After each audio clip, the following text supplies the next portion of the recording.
ND filters are indispensable tools in both videography and photography, and they work by cutting out the amount of light that enters your lens. You have two flavors of ND filters. One of them is the variable ND filter, which is this one I'm holding. As you can see, when I turn the filter, it gets darker or lighter. You can also get specific ND filters with specific strengths.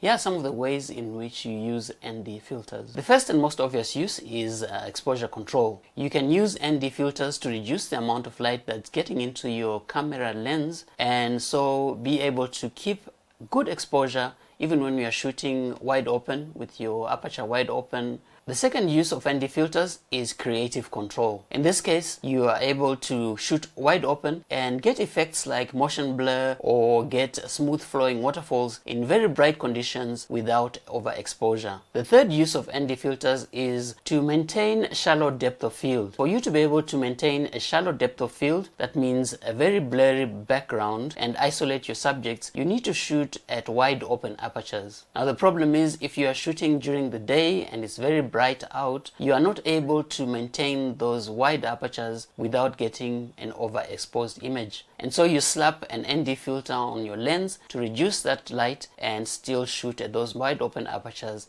and get your nice blurry background. The fourth use is in video. Now, one of the things that you have to maintain to get natural motion blur in video is what is called the 180-degree shutter rule. And that states that whatever frame rate you're shooting at, say you're shooting at 25 frames per second, your shutter speed should be twice your frame rate, and so you should shoot at 1/50th of a second and fix that shutter speed to get a good natural motion blur.